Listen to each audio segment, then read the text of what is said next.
تعاون کے نام پہ انگریس نہیں دی گئی، اور اس کے ساتھ ساتھ پھر باندھ دیا گیا افغانستان کو کہ وہ ہر معاملے میں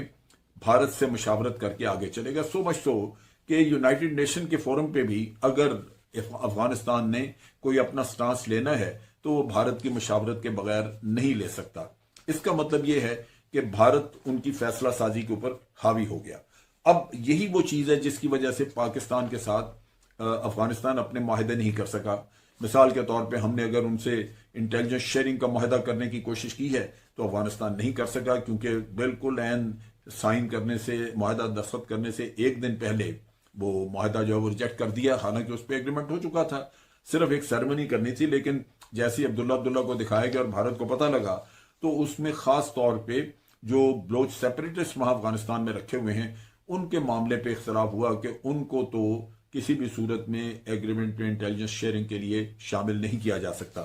سو یہ بھارت کا رول تھا، اور آج دن تک بھارت یہی رول ادا کر رہا ہے. اور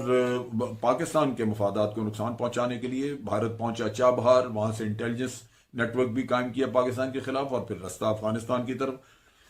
یہ وہ ساری چیزیں ہیں جو کہ بھارت ہر لحاظ سے پاکستان کے اوپر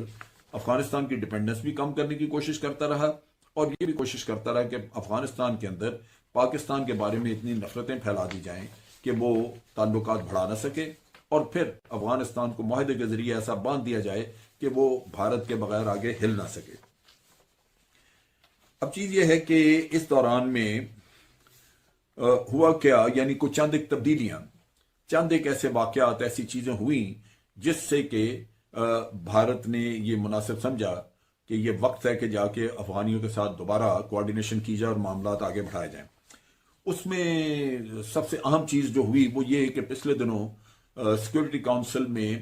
جو بھارت کو ایک دو کمیٹیوں کی چیئرمین ملی، اس میں خاص طور پہ جو کمیٹی ریلیونٹ ہے وہ ہے افغان طالبان کے بارے میں، جو 1988 میں کمیٹی بنائی گئی تھی. اس کی صدارت جو ہے، یعنی افغان طالبان کے اوپر سینکشنز لگانے کی جو کمیٹی ہے، اس کی صدارت بھارت کو مل گئی. اور بھارت اب اس کے لیے بھی مشاورت کرے گا کہ اب طالبان کو اگر جھٹکا دینا ہے یا طالبان کو رستے پہ لانا ہے تو اس کمیٹی کا استعمال کیسے کیا جا سکتا ہے، جس کے لیے اس کو ضرورت ہے کہ وہ افغان لیڈرشپ سے کوارڈینیشن کرے، ان کی رائے جانے اس میں.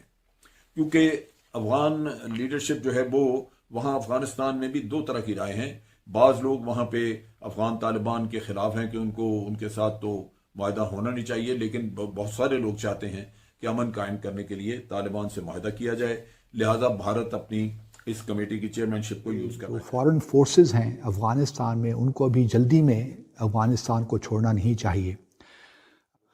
اور اس کے بعد میں نے بھی اس دورے کو کرٹیسائز کیا، کیونکہ وہاں انہوں نے ایک شیئرڈ ویژن ڈاکومنٹ بھی سائن کیا، اور میں نے کہا تھا کہ اس وقت جو ان کا آرٹیکل تھا اس میں یہی کہا تھا کہ یہ ایل ایڈوائزڈ ہے، ہمیں یہ بات نہیں کرنی چاہیے کہ فارن فورسز افغانستان میں نہ رکیں یا ٹھہری رہیں. اور اس کے بعد صدر بائیڈن کیا چاہتے ہیں. تو ابھی پچھلے دنوں میں دیکھ رہا تھا کہ ہمارے وزیر خارجہ نے ایک بیان میں کہا ہے کہ بھئی ابھی جو ہے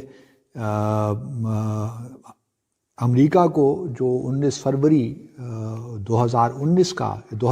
کا پچھلے سال کا جو ایگریمنٹ ہے طالبان کے ساتھ، اس پہ عمل کرنا چاہیے پوری طرح سے. جس کا مطلب یہ ہوا کہ مئی کے اس سال مئی میں جتنی بھی امریکی فوجیں ہیں وہ امریکہ سے نکل جائیں، جو کہ 29 فروری 2020 کا جو ایگریمنٹ ہے طالبان اور US کے درمیان. میں یہ پہلے بھی کہہ چکا ہوں، لیکن مجھے خوشی ہے کہ چلیں اب اجیت دوول صاحب نے جو دورہ کیا ہے ہفتہ 10 دن پہلے، اس کے بعد ہمیں کچھ خیال آیا کہ ہماری پالیسی کیسے ہونی چاہیے. ایک طرف تو ہم 29 فروری کا جو ایکارڈ تھا اس کو ہم بڑا اپریشیٹ کر رہے تھے، اور دوسری طرف ہمارے وزیر اعظم اپنے واشنگٹن پوسٹ کے آرٹیکل میں لکھ رہے تھے کہ نہیں، یہ بھی فارن فورسز رہنی چاہیے. اب اجیت دوول صاحب نے وزٹ کیا، اس کے بعد اشرف غنی صاحب کا بھی ایک بیان آیا وہاں کے صدر کا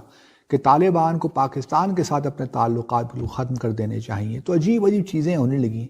لیکن مجھے پہلے بھی ان چیزوں کا احساس تھا. جو لوگ افغانستان کو فالو کرتے ہیں، تھوڑا بہت اس علاقے کو جانتے ہیں،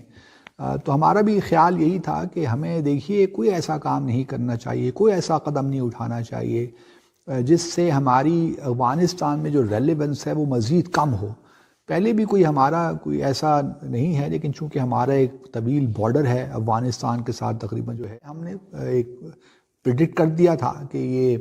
افغانستان میں جو صورتحال ہے اور جو اس کی تاریخ ہمیں بتاتی ہے کہ کبھی مذاکرات کے ذریعے وہاں پہ امن نہیں آ سکتا۔ کچھ لوگ میری اس بات کو پہلے بھی رد کر دیتے تھے اور اب بھی شاید مجھ سے اتفاق نہیں کرتے، لیکن میرا اپنا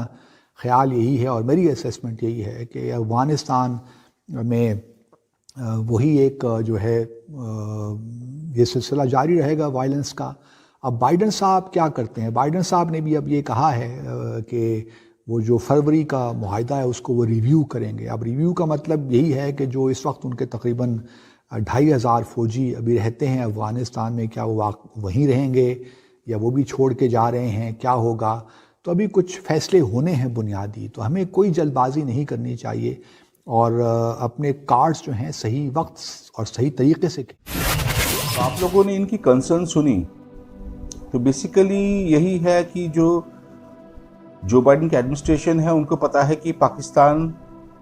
if they deliver also they will deliver negative because they are with the Taliban and America and the Afghan government جو کہ اشرف غنی کی گورنمنٹ ہے they have to fight the Taliban اور افغان میں جو اشرف غنی کی سرکار ہے اسی کے ساتھ انڈیا ہے اور India is against the Taliban so America has to support India and they have to take advice from India in Afghanistan because جو ابھی جو سویلین گورنمنٹ ہے وہ طالبان کی طرح they don't want the Taliban kind of law جہاں پر کوئی elections نہیں ہوگا وہ جو جرگا ان کا چلتا ہے افغانستان میں جسے کھپ پنچایت بولتے ہیں اس طریقے کے they want to have a government over there so that is what America also doesn't want so this is going to be the big game so there are a lot of changes so Pakistan اس کے لیے concerned ہے کیونکہ ان کو marginalise کیا جائے گا پر ان کو pressure بھی کیا جائے گا کہ ہیلپ کریں۔ آپ کیا سوچتے ہیں اس کے بارے میں؟ کمنٹ میں لکھیے اور اگر میرے چینل میں نئے ہیں تو پلیز سبسکرائب کریے کیونکہ اس طرح کی ویڈیوز لانے میں میرے کو پروتساہن ملے گا اگر آپ سبسکرائب کرتے ہیں۔ دھنیہ واد، تھینک یو۔